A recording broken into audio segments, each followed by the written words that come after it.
expressing themselves, and that's fine. It's good for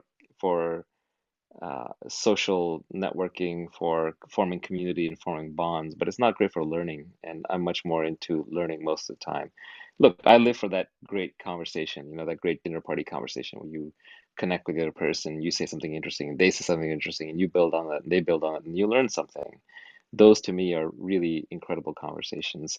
What I don't enjoy is like 30 people sitting around and sort of just, grooming each other, which is fine. They're scratching each other's backs and they're making each other feel good and they're connecting as humans and nothing wrong with it, but it's just not what I particularly enjoy. I'd rather read a book.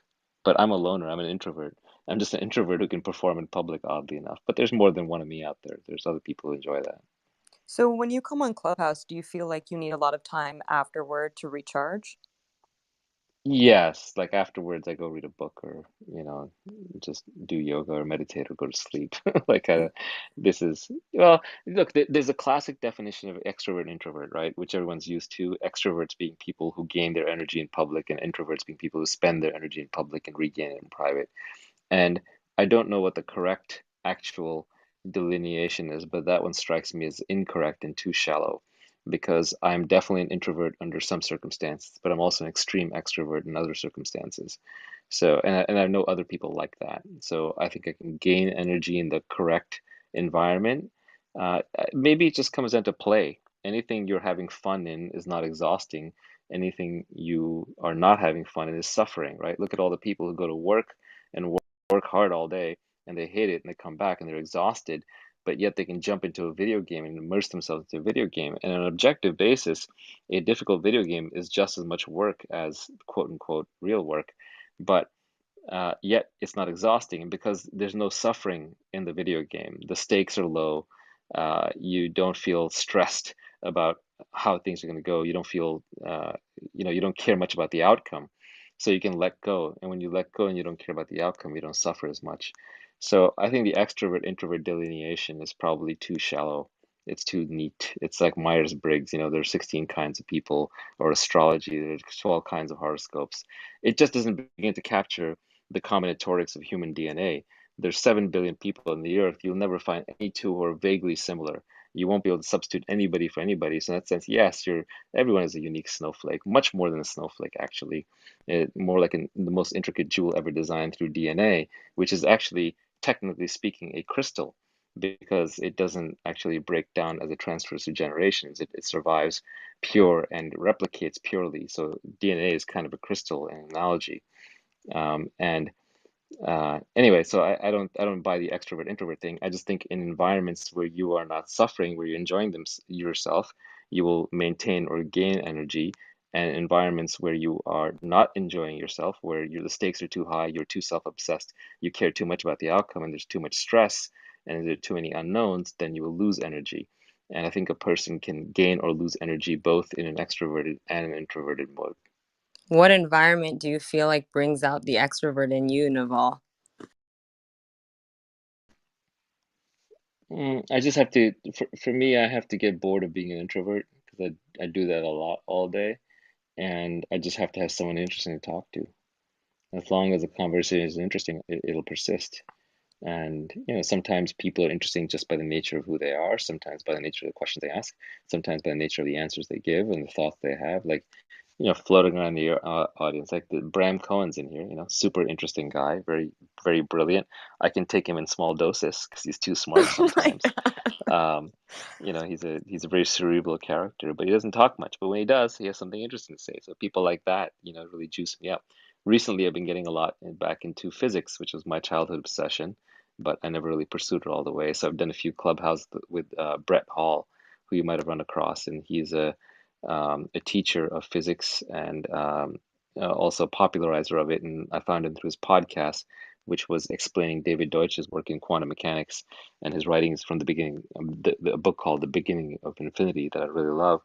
And so I really enjoyed talking to Brett because every time I talk to him, I learn something. He's very articulate, very smart, very clever, and he's a true clear thinker, right? And a clear thinker to me is someone who gets their feedback from reality instead of society. Like too many people just listen to other people. Like their opinion of what is wrong and what is right is forged by what other people think. And that's just consensus opinion. That's groupthink. That's everywhere. I don't need someone to tell me that. I can open a newspaper or the digital equivalent of a newspaper. But there's a smaller number of people who I think are truly independent thinkers, and they take their feedback either from nature or from free markets, which I group together under the bundle of reality. And so they will have, answers that are sometimes wrong, but they'll always have a unique point of view, internally consistent, and they'll seem quirky from afar, but up close they're brilliant. So I really enjoy talking to those people when they're around a clubhouse or wherever else. Naval, what are you currently reading and what are your favorite podcasts? Um, Currently reading, I'd have to pull open my Kindle, so you have to give me a sec. Hopefully this will work in the background.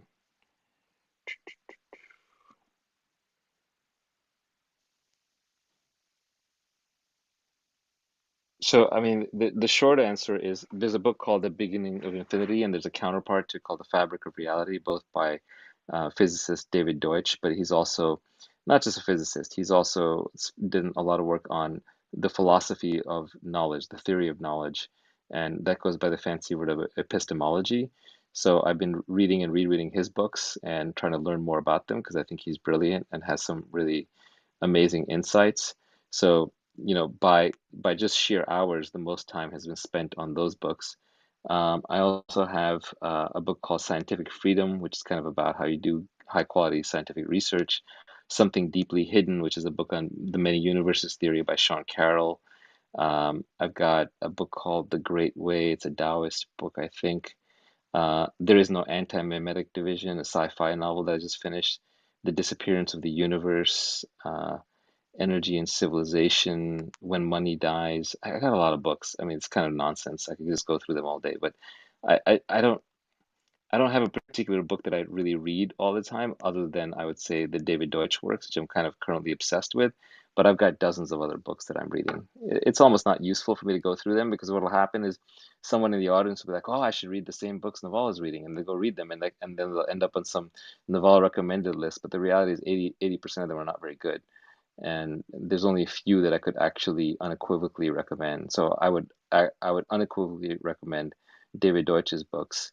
Um, and then I'm always reading some philosophy. Actually, I've been back to reading Schopenhauer, who is kind of this German classic philosopher.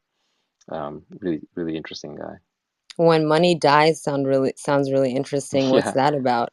that's about hyperinflation because I do feel like we've printed a lot of money recently. Both the Federal Reserve has printed a bunch of money, and also we're doing all these stimulus programs from COVID bailouts to now the infrastructure bill to now we'll have an energy bill to whatever. We just both parties have sort of lost control of the brakes on the US dollar. And I understand why. We've been going through a difficult time with the COVID-induced collapse of the economy. And actually, it was COVID-induced at the beginning and then lockdown induced later. And so we sort of had the situation where the whole traditional economy should have sank. Like if you think of like a water line and the hotels and the cruise ships and the airplanes were floating above the water line, the energy got drained out of the system. They should have collapsed to zero or bankruptcy. And what the Federal Reserve did was they reinflated the system. They pumped huge amounts of money into it. So it refloated that part of the economy. But what happened was the parts of the economy that would have been fine regardless, such as, say, tech businesses, got extra floated. So they got raised to twice the level they were at before. So there's all this huge amount of money that's flowed in the system. And because the money came in at the top through the banks and the bankers, there's this effect called the Cantillon effect, where money, when it's distributed to the economy by a central bank, first goes to the people who own banks and have access to that money, and the people who are around the banks.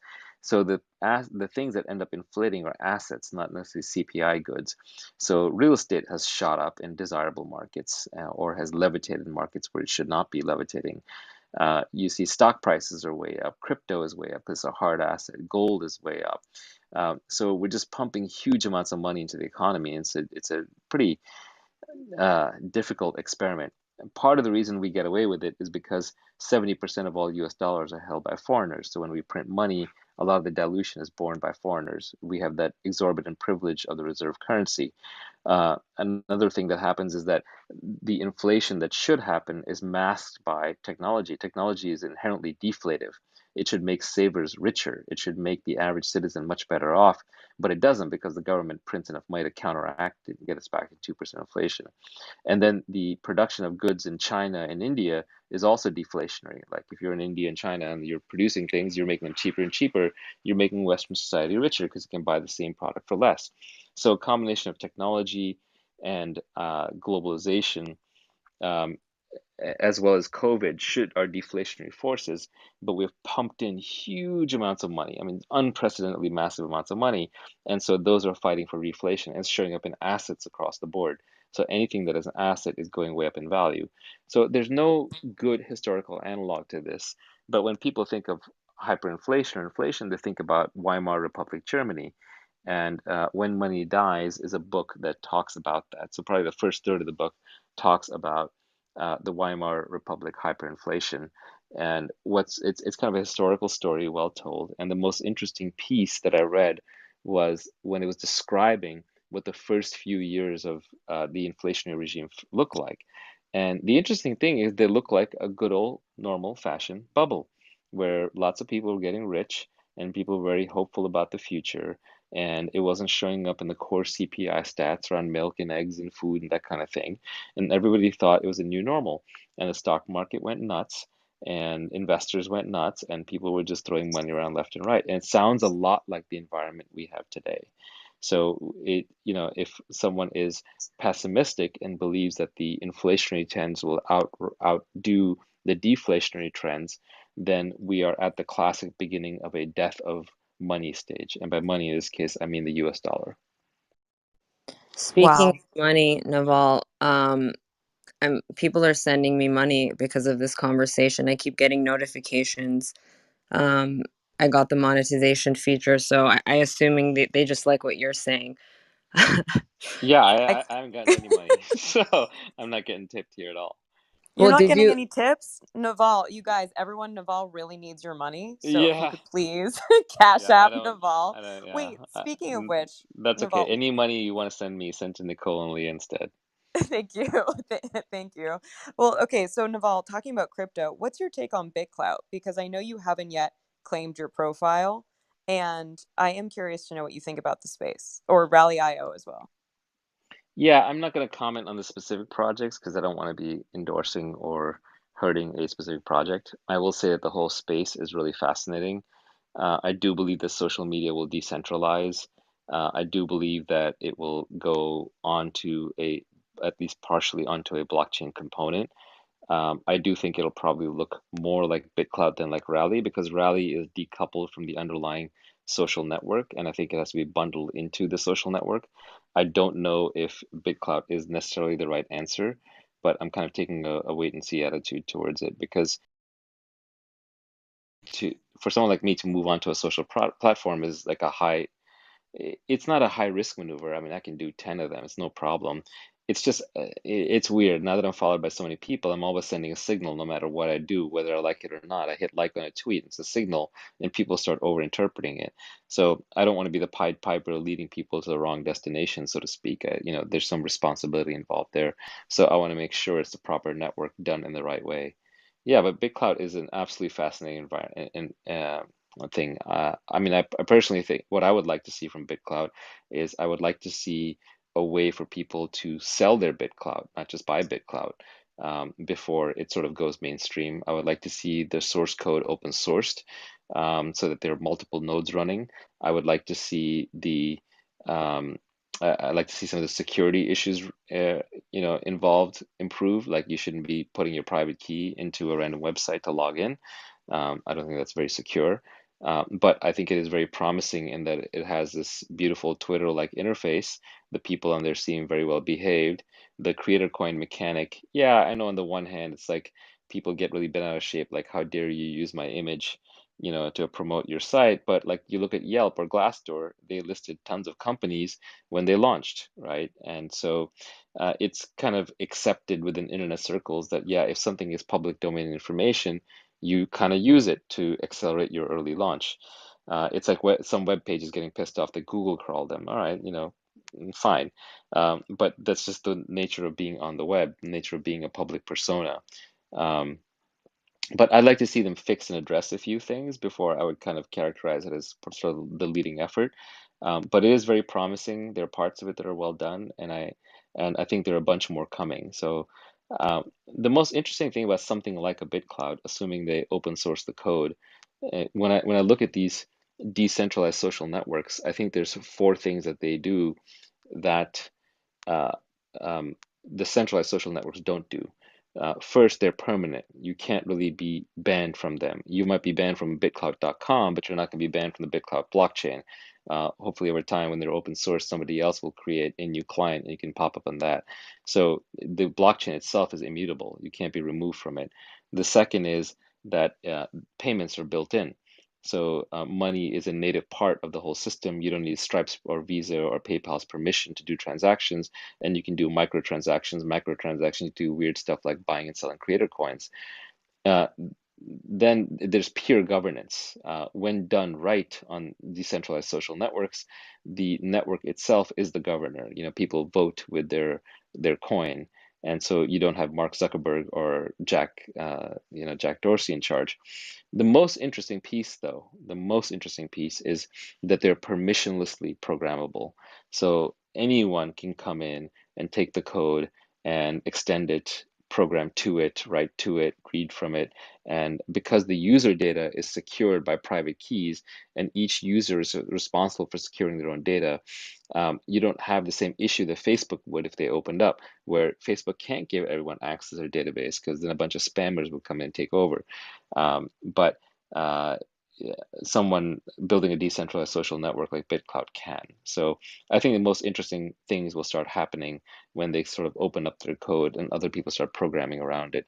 Whoever wins in the decentralized social network space, whatever that blockchain is, will not only create something like a better Twitter, it will also create an Instagram, it will also create, a TikTok, and it might create a Clubhouse. So at what point do you think that they'll create an off-ramp for your Bitcoin? Because right now there's no way to get your Bitcoin off. And I've heard of BitSwap, but I'm not entirely sure how that works yet or if it actually does work in correlation with Bitcoin. But I mean, I just got even a message from a friend that said Anonymous bought $30,000 worth of her coin. And it's interesting because it makes me want to know so much more about blockchain and about who these people are that are randomly investing in coin that they actually can't capitalize on. There's no way to get your Bitcoin back right now. It's just a piggy bank without a slit. Yeah, they're speculating. They're speculating there'll be some off-ramp. I think the team should build an off-ramp ASAP. I do believe that that is the biggest missing component to their Yeah. legitimacy. Yeah, I transferred so many of my Bitcoin over. And I like a Yeah, and moron. look, that's how every scam starts, right? They make you part Yep. with your Bitcoin, and the best investment strategy the last 12 years was Bitcoin and chill. So That's funny. hilarious. Yeah, I was in a BitClout room and this is maybe a week ago, and I was just talking about how I'm going to be shooting my first stand-up special, and 15 people purchased my BitClout.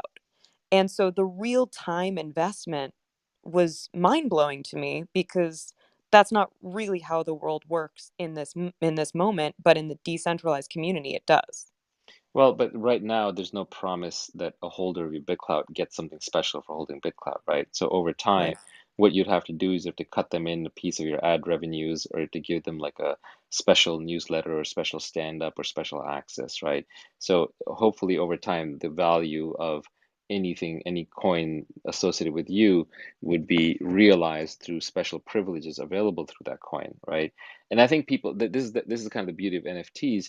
I think people are going to get really creative about what they can do. So, as an example, like let's say that your NFT is your creator coin, right? And people hold a certain amount of your creator coin. Well, what if you were to create like, uh, you know, 10 different NFTs? I don't know what they are, images, trading cards, whatever. And then anyone who has like at least three gets like access, backstage pass to your next comedy special. Anyone who has like 10, gets to go to like a dinner with you and 10 other people. You'd have to vet them, of course, right? Maybe Yeah. every time your coin hits a certain, amount and price, then you release a new special. I think people are just going to come up with new stuff and they're going to program it all in. There's going to be all kinds of wacky experimentation going in space. But for the first time, the relationship between the artists and their fans is programmable, right? The relationship is testable. So where we started was at first you had no relationship. You put out an album and they bought that in Tower Records. And then on a streaming platform, they can follow you and they can be fans. So that's a new relationship. And then the next level is they can buy your creator coin, they can buy your NFT. But I think these are just scratching the surface. I think people are going to start programming these relationships in a very, very, very extensive way, where you will literally be able to take your 1,000 true fans and segment them down to that person wants conversational access, this person wants art, this person just wants the joy of being able to say that they were first, this person wants to collect three in a row and make some kind of a stacked set of trading cards that unlocks something else. This person just wants to sponsor me so that their company's name is next to me when as a soft advertisement. So I just think there's a lot of open space to be explored here. In some sense, buying someone's NFT might just be the new ad form, right? Like if Toyota buys your NFT and then you put Toyota next to your name, or if they're the biggest holder of your creator coin, then their brand associated with you. So I think NFT brings programmability to this fan and creator relationship, and we're going to see how people program that and experiment with that. And at some point, something in there will work, and it'll be weird and unusual, and we're all going to look back at it and say, "Yeah, how could it have been any other way? Obviously, that's how it was going to work." But we're not there yet. And when can we expect a Naval NFT? I kind of don't believe in the concept, honestly.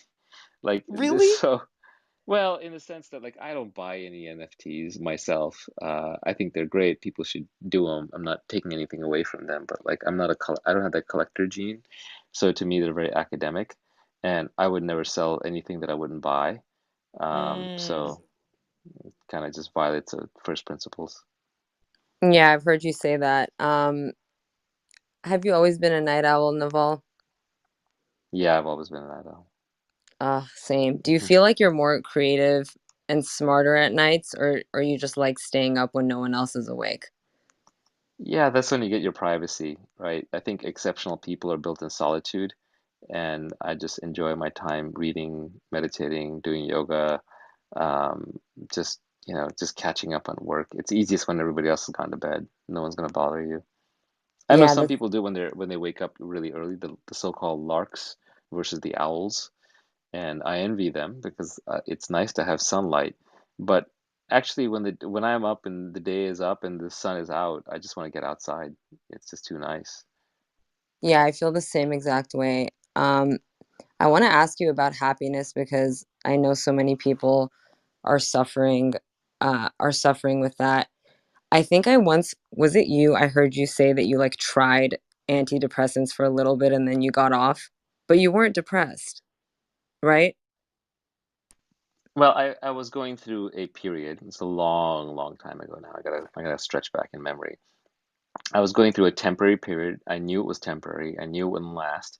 And I just read that book. I think it was called Stumbling into Happiness, or maybe I read The Happiness Hypothesis. I think it was The Happiness Hypothesis. And the Happiness Hypothesis basically said there are only three proven ways to kind of be happy.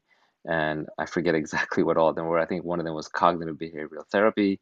Another one it said was antidepressants and pharmacological substances, and I actually forget what his third point was. Honestly, I didn't think they were very good. At the time, I thought they were good. Now, in hindsight, I don't think those were what I follow. But I was curious, so I said, okay, let me try this. So I took an antidepressant for 6 weeks. It was one that takes 6 weeks to have effect, and I noticed at the end of 6 weeks that it turned me from a slight pessimist, which is where I was naturally at the time, to a slight optimist. And I was like, wow, this actually works. Did But you then I feel stopped. very, did you actually feel very depressed when you were younger? I would say I didn't grow up happy. I was a pretty unhappy person, but kind of for all the wrong reasons. One is I just didn't value happiness. I had other things that were way more important to me. So Like, it just, well, like any desire will cloud your happiness, right? Think of happiness as your natural state. It's like the sun shining, but any single desire is a cloud covering that sun. And most of us have many, many desires. So those clouds cover the sun, in many cases, completely block it out. And sometimes you have so many unresolved desires and issues and anxieties that they just completely blot out the sun, and it does it for years at a time. Then you lose track of why you're doing it. So I don't think one should necessarily give up on their desires. You're a biological creature walking this earth. You're going to have some desires, have some fun along the way. But just if you realize that your desires are what blot out the sun, then you just want to be very, very careful which ones you have. And if it seems dark and gloomy, it's because you have too many desires running at this moment in time. So it's more just kind of an observation. And it's not to say that I don't, and I would, it's rare for me to be to be unhappy these days. And it's, I would have to stretch far back into memory to find the last time I was genuinely unhappy. But at the same time, it's not like I'm happy most of the time. That's not a sustainable state either. What I more go for is calm and peace, because peace, can be converted to happiness at any time. I think I said this before, but I think peace is happiness at rest, and happiness is peace in motion. So if you are living a very peaceful and calm life, but then you engage in activity, you will naturally find that that activity is happy. Although if you set out to be happy, you won't get there. It's kind of one of the ironies of the loaded word called happiness.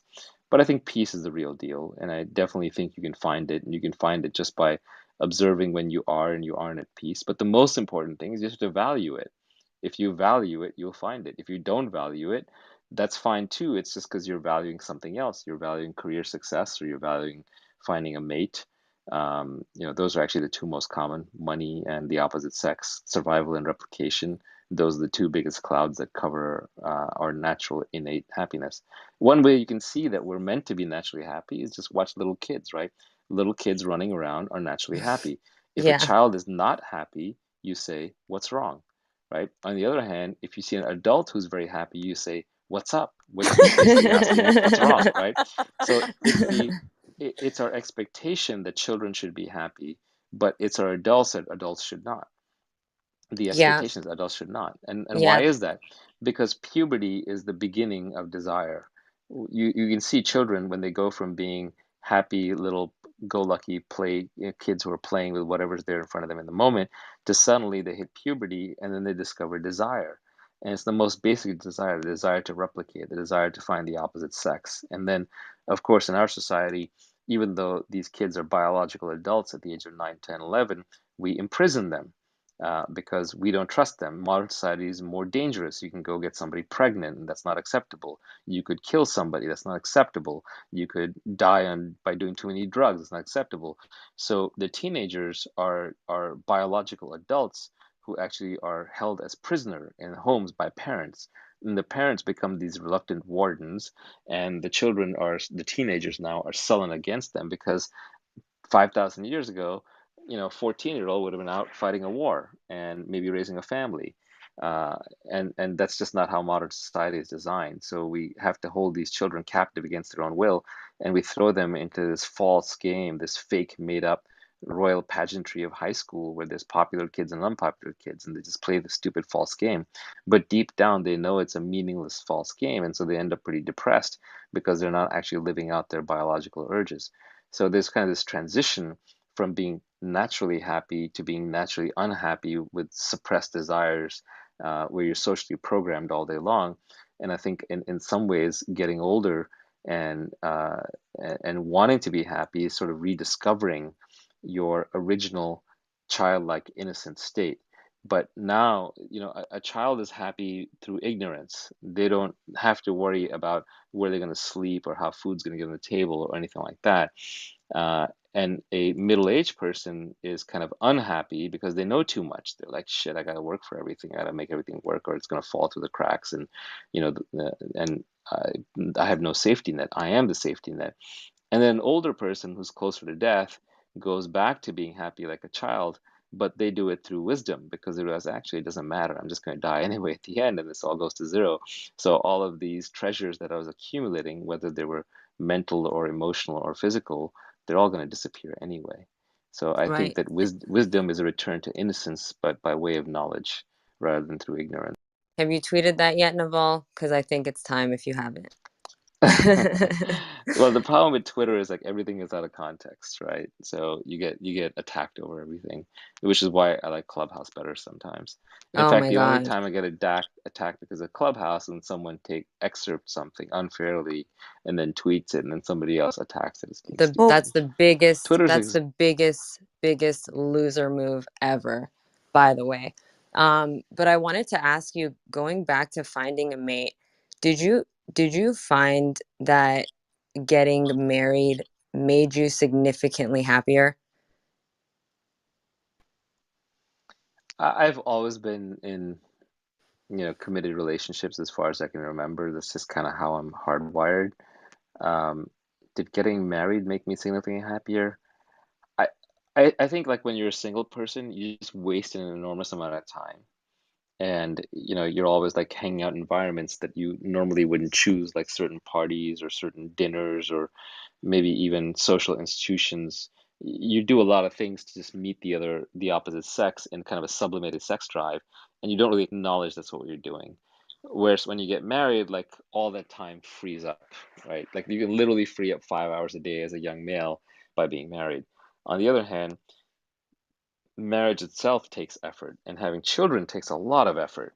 So it's not like you get that free time to just be yourself. You have to actually go do something. I mean, you have new responsibilities that take that over.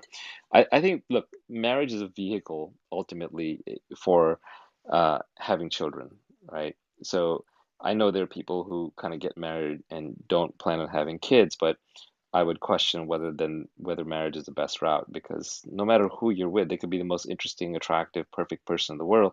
You're going to get bored of them after a decade. It's just human nature, especially if you follow this Disney romantic philosophy of you have to get everything out of one person. That just doesn't exist.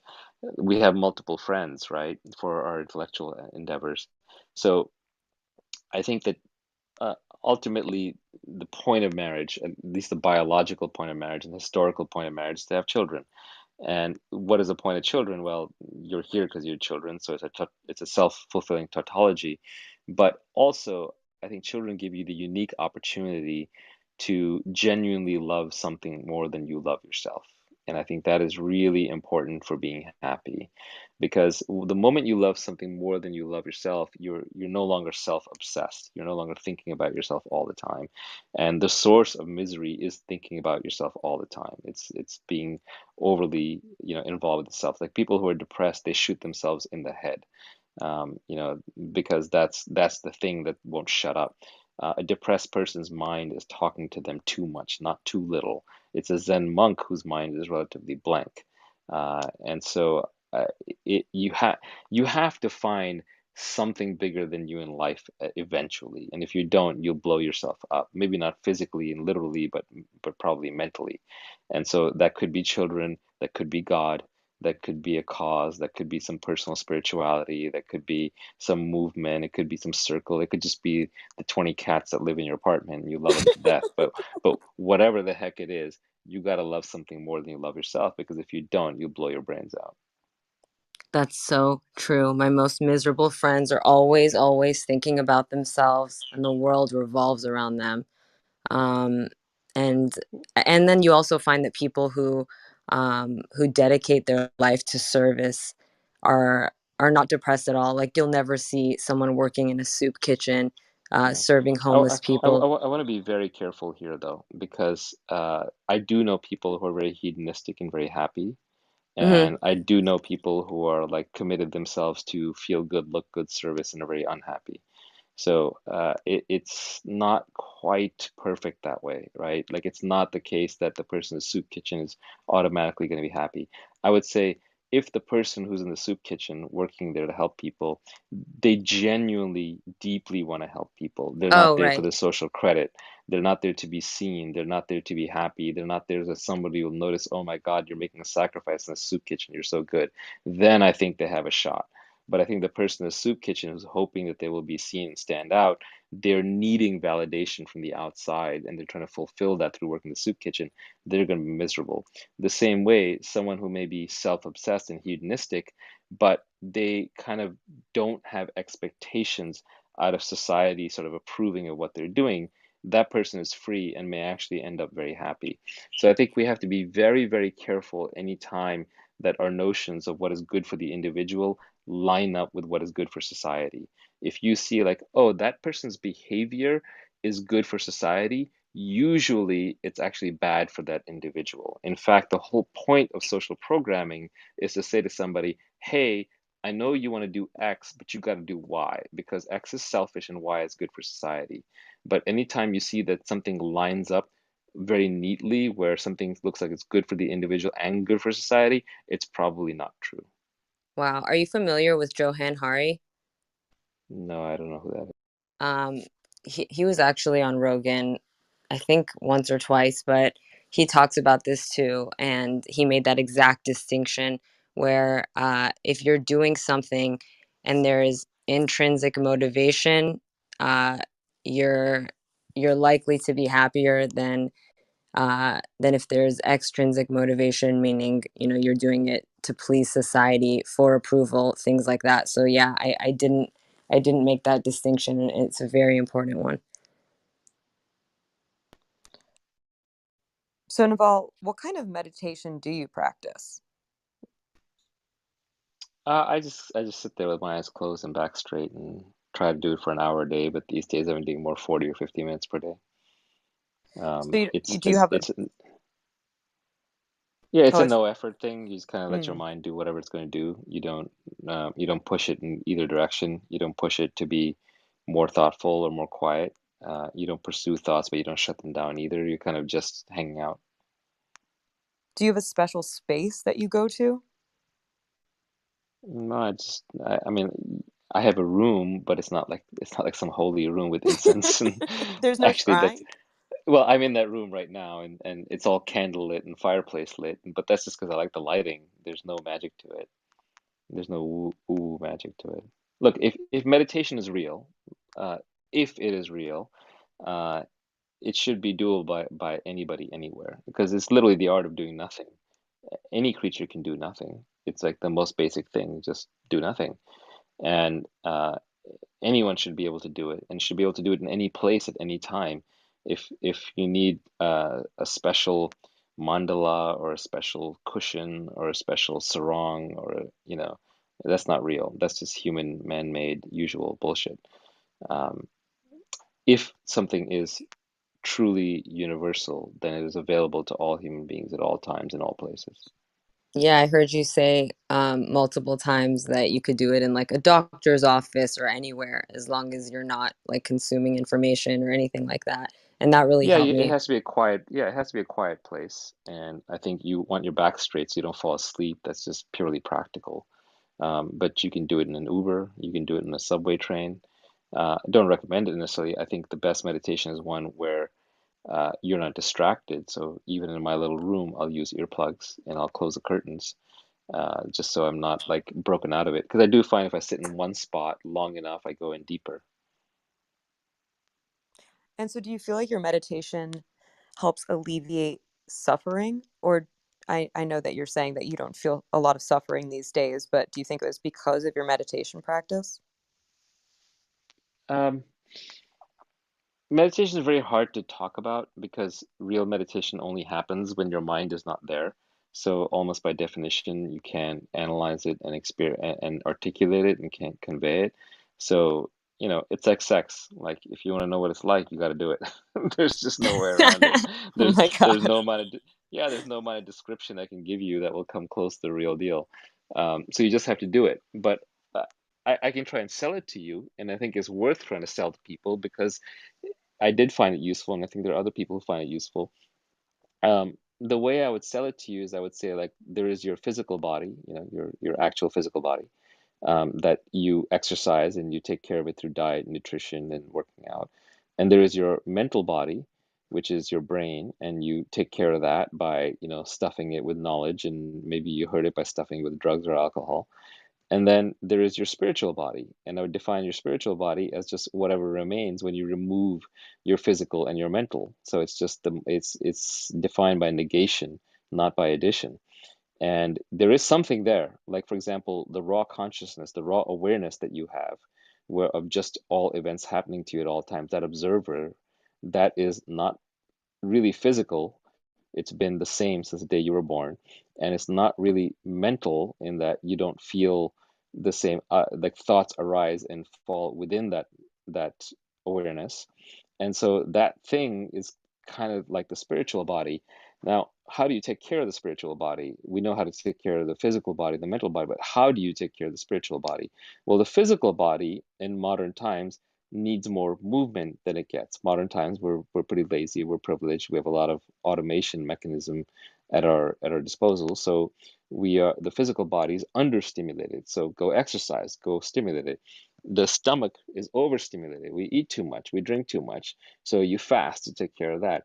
The mental body is probably overstimulated with junk food and understimulated with healthy food. So you probably need to consume, less social media and maybe more podcasts or maybe more books.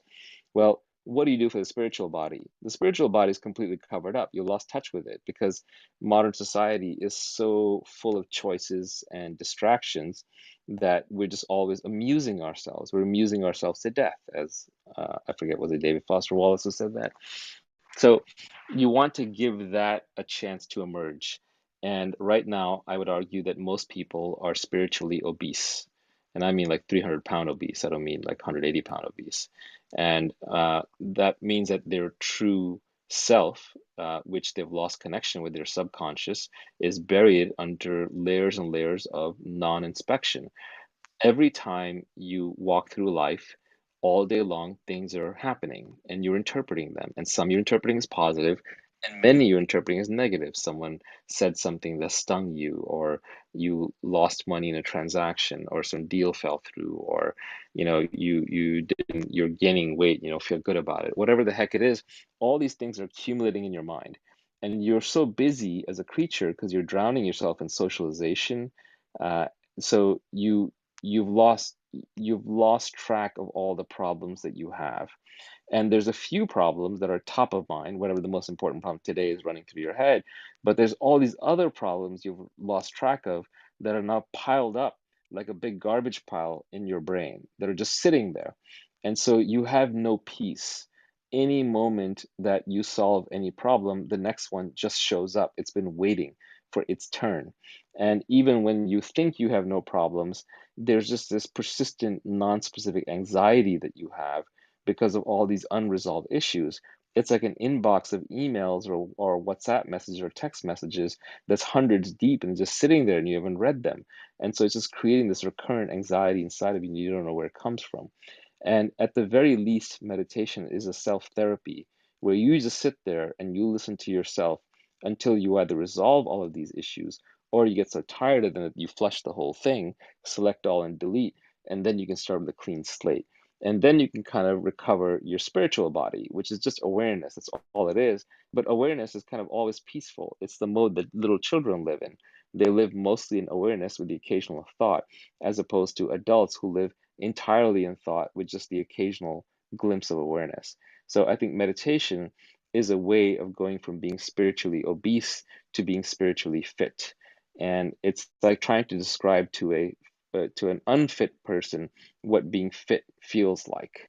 But until you've gotten there, you won't know. So I think if you're going to do it seriously. Don't do it halfway. It's like if you've never worked out in your life and I say, wow, it's great having a lot of muscle and being fit, and then you like work out twice for like 20 minutes, twice a week, and you say, well, I didn't do anything. Well, yeah, I didn't do anything. You didn't make a serious effort.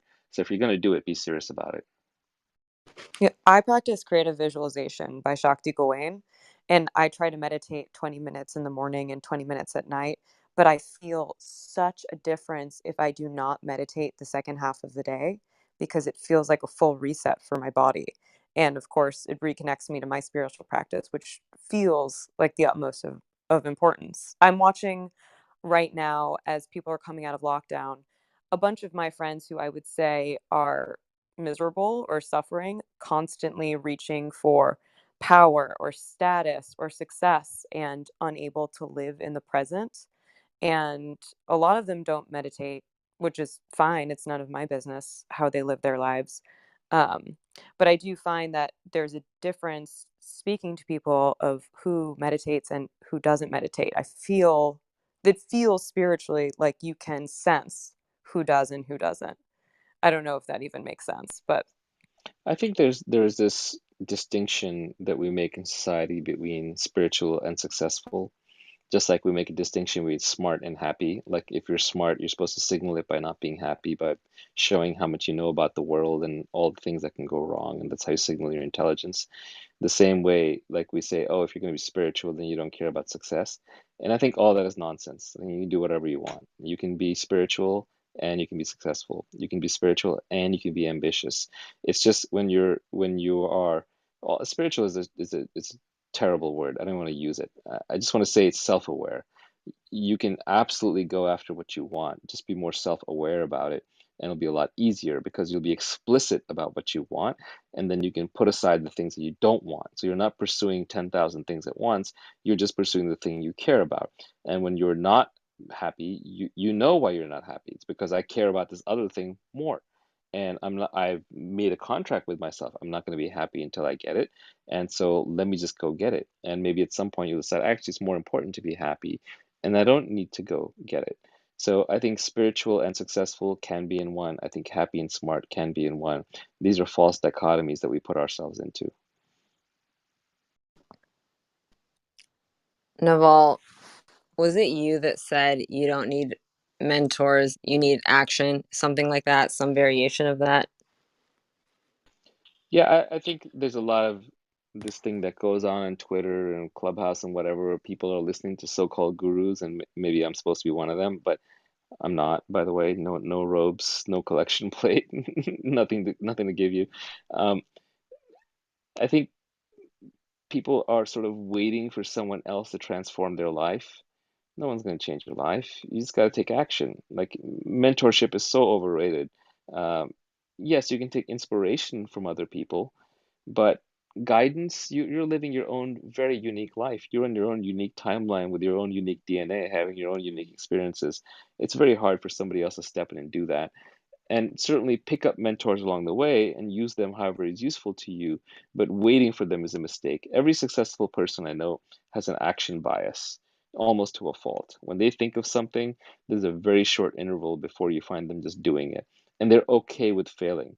They're okay with iteration and trying over and over and over. In fact, the least successful people are the ones stuck in analysis paralysis.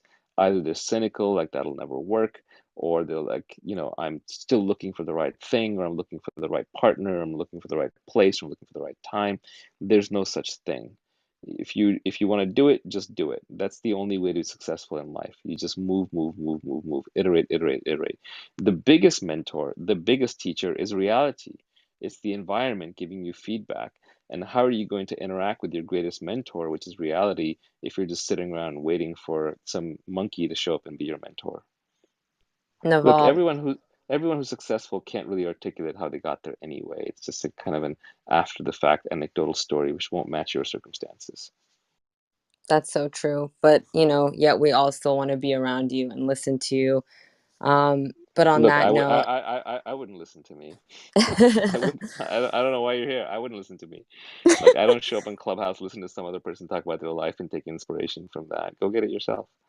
yeah, I was just gonna say, I I'm gonna meditate and then go to sleep because if I just sit here and listen to you, I'm just gonna ask you questions about things I've read or things I've heard you say. Yeah, I would I'll suggest, let by the way, doing it in the morning. I think you'll have a better chance. Because then in I'll the morning, sleep.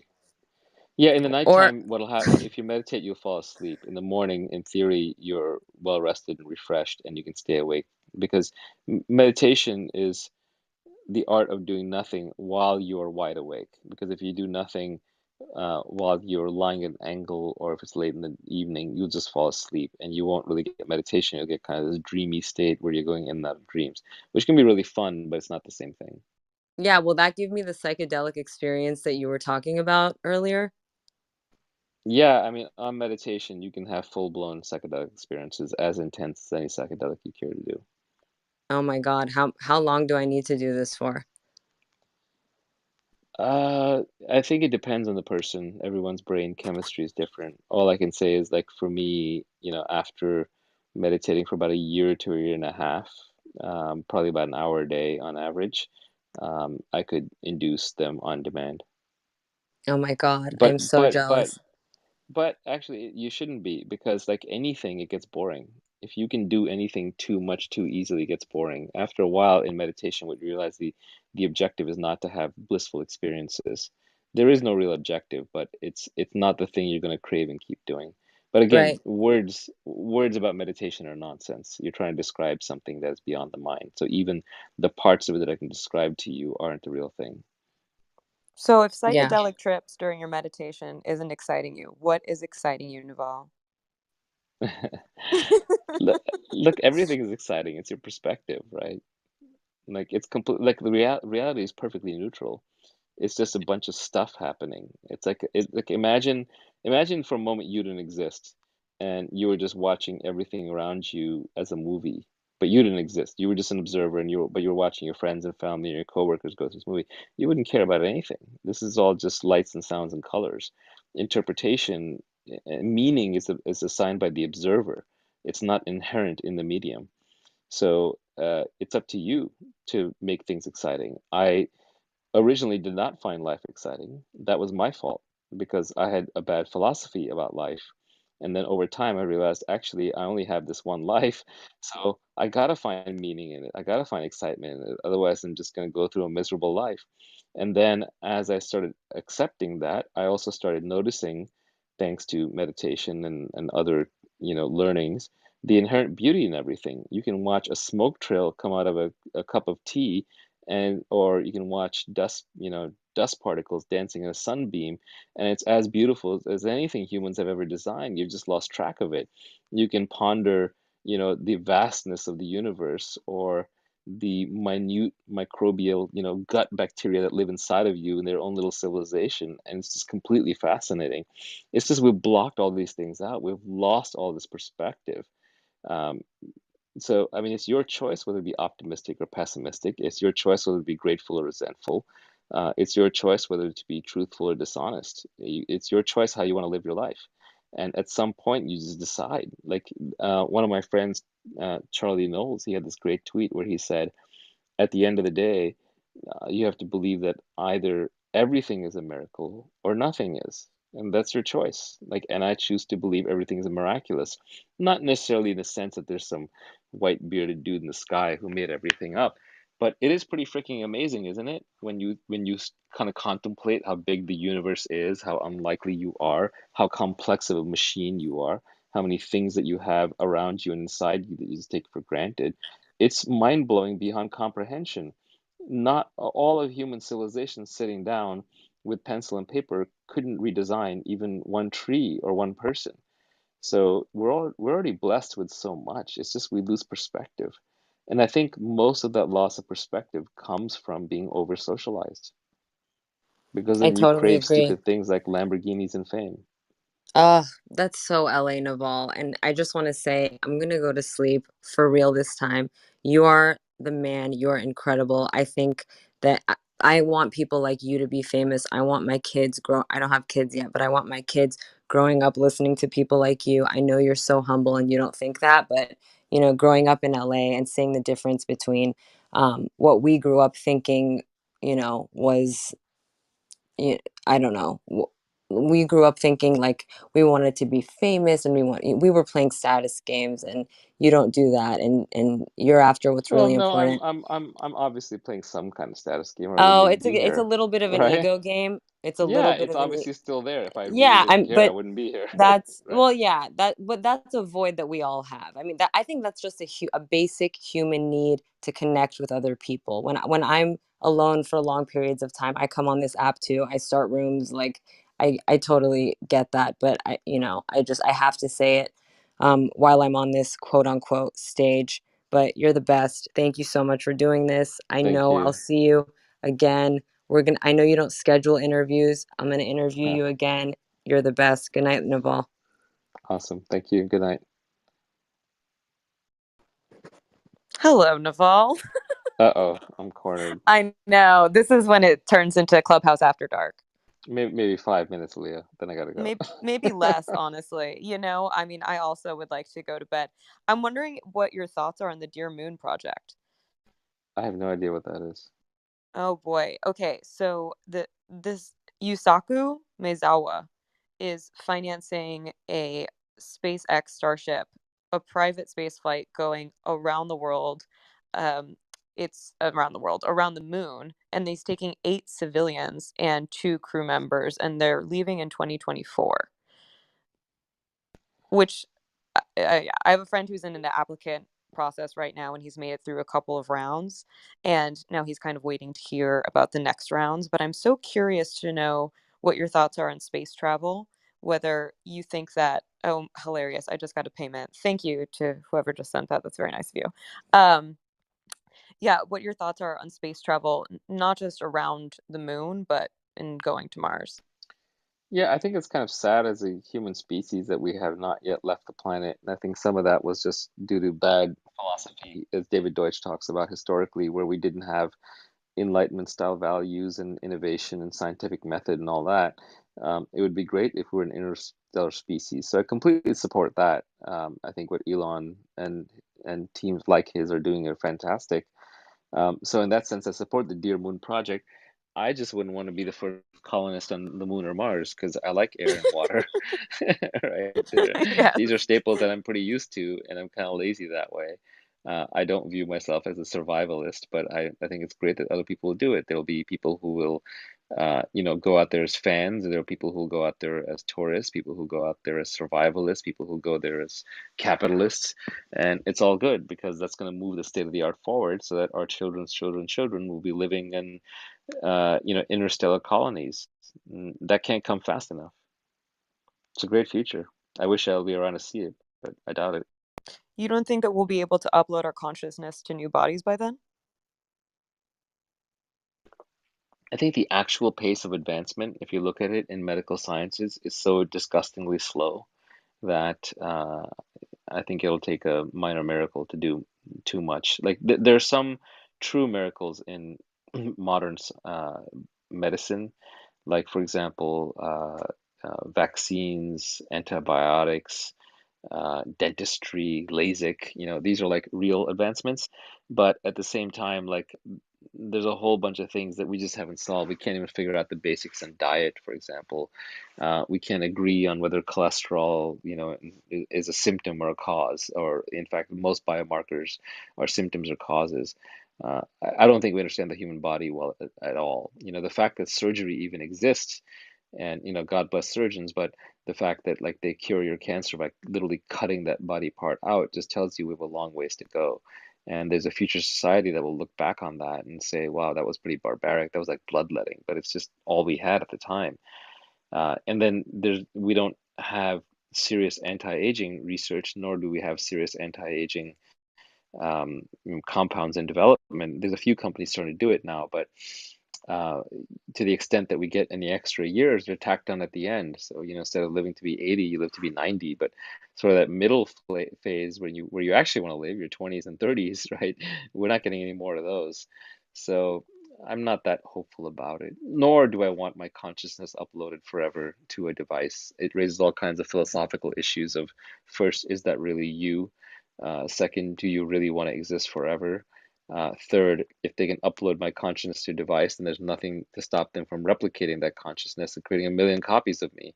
And next thing you know, teenage kids are like torturing that consciousness for entertainment purposes, right? So there's all kinds of questions that are raised. I don't think we're anywhere close to it. I don't think the technology is even knocking on the door of that. We don't even know what consciousness is, let alone know how to upload it.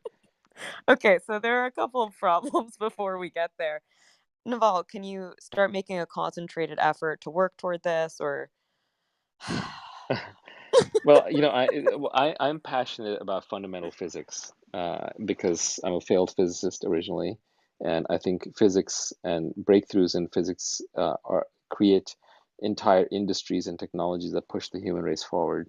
So I'm going to be doing some stuff in that domain. That's kind of my retirement job, because I think that is what can actually create the greatest good for all of humanity in a very objective way that no one would, would take issue with. So that's kind of what I'm working on, but it'll take a while before I'm ready to talk about it too much.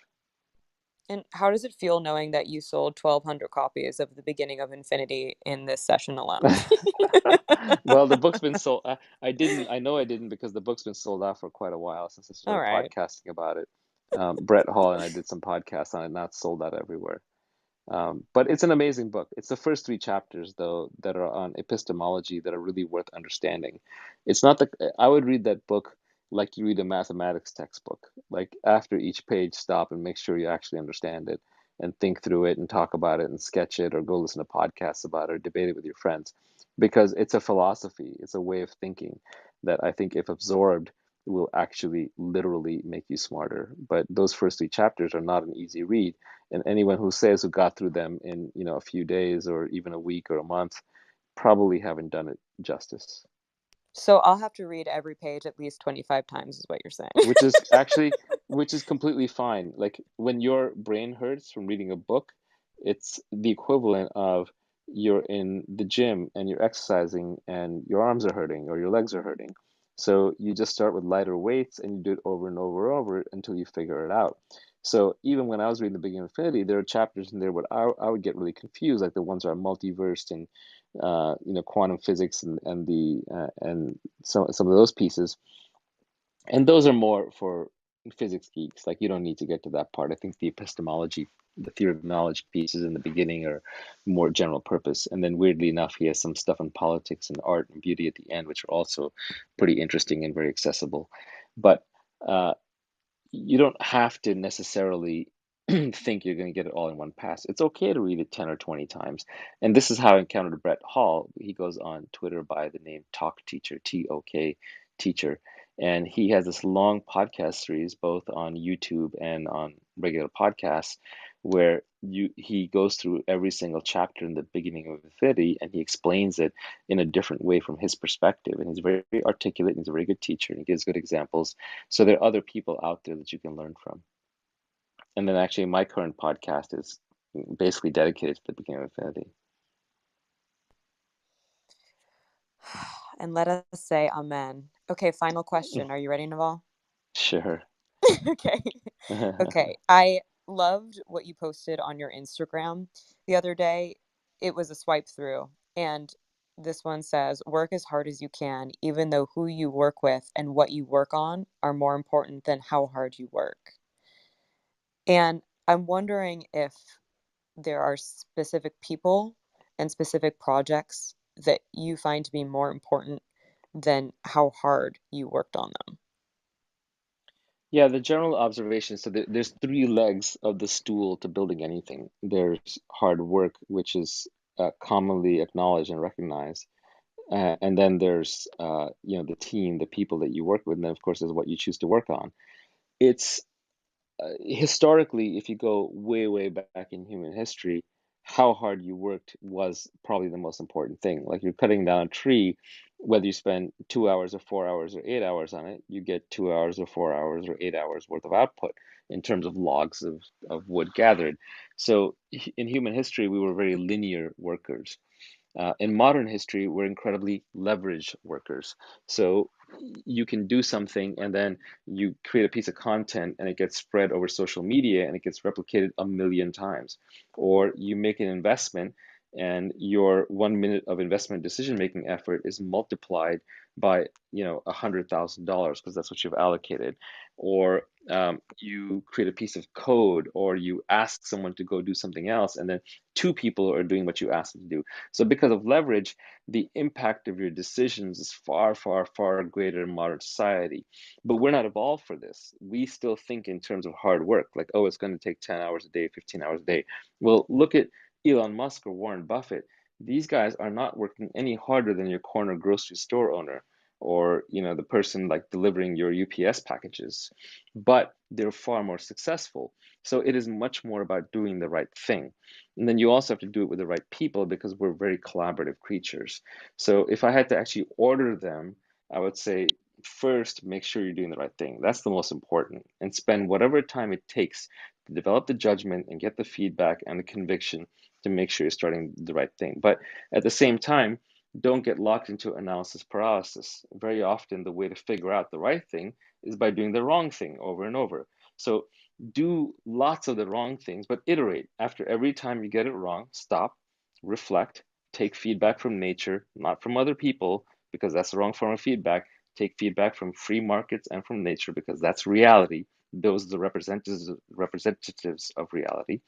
And then from there, iterate to the next version, the next version, the next version, keep trying. And then when you figure out the right thing to do, hopefully along the way, you also iterate with people until you find people that you're very impressed with, who are the best of what they do, that have complementary skill sets that you trust and get along with. And then you pick the right people. And then after that, you still have to work super hard, but at least now your hard work is going to be rewarded by having done the right thing. Ask any poor entrepreneur who didn't find product market fit. The most important thing was picking that initial product into the right market at the right time. Afterwards, the hard work was a given. Check that box. You've got to work hard because there's always competition. But you didn't, it wasn't the hard work that made the thing possible. So even though we all know that who you work with and what you work on and how hard you work are very important, I do create an ordering in that category. And I think what you work on is the most important, followed by who you work with. Otherwise, they'll just rip you off, or you'll lose interest, or you won't get along with them, and it'll be a disaster. And then finally, at the bottom is how hard you work. But that doesn't mean that how hard you work isn't important. It's like a stool that would be missing the third leg, the stool would fall down. I think that how hard you work has been the part I've always focused on. And I'm just starting to realize that I need the other two legs of the stool. And I just wanted Yes, to, and they're more important. They're more important. which I'm starting to realize. And I just wanted to tell you something. I think possibly the last time we spoke, no, this was maybe 2 months ago. We were talking about husbands and how I'm impossibly single. And you said something to me that profoundly affected me, which was that you said that until I focused on what mattered, that I wouldn't find the partner I was looking for. And Yikes, I don't remember any of this. I mean, I'm sure it's true, but I just don't remember what I say. no, So, no, no, this is, and what the thing was that I needed to hear it.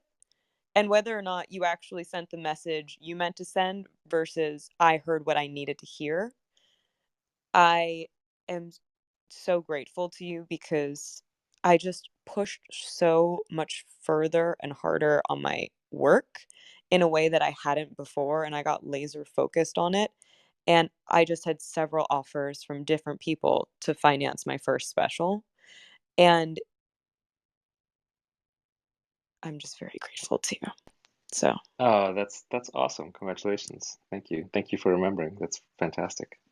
I guess yeah. that's why I get up here on these weird things because it actually helps somebody. And if it helps somebody, then I kind of feel, you know what it is?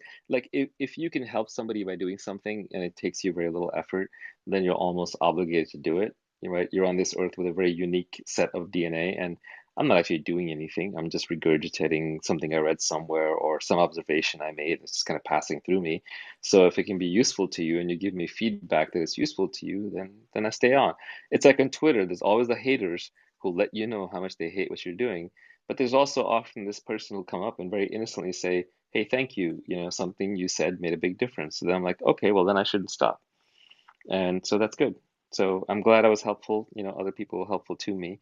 And, you know, that's just how life flows. So pay it forward, help somebody else. And I hope your special works out. I look forward to watching it. Maybe send me a Oh, ticket and yeah, I I'll was come gonna sit in the front say, row. yeah, I'm gonna invite you, of course. Oh my goodness. That'd be If you great. were there, it would be a perfect special. But yeah, Yeah. we're in talks about location right now, and one of the locations is an absolute dream. It's a theater on Broadway, which was my first dream, was to be a Broadway star. Haha. Apparently I Awesome. can't dance, Naval. Um, I've That's again Clubhouse. Nobody knows. I know if you could have 10 left feet, I would have 10 left feet. But anyway, I don't want to take more of your time. I've very much enjoyed listening Thanks and everybody who dropped in. learning. I don't know what you're all doing up at, this late at night, but that's great. Thank Fantastic. Thanks and thank everybody. Bye thank bye. you for the feedback, Naval. Thank Good you. Good night. Good night.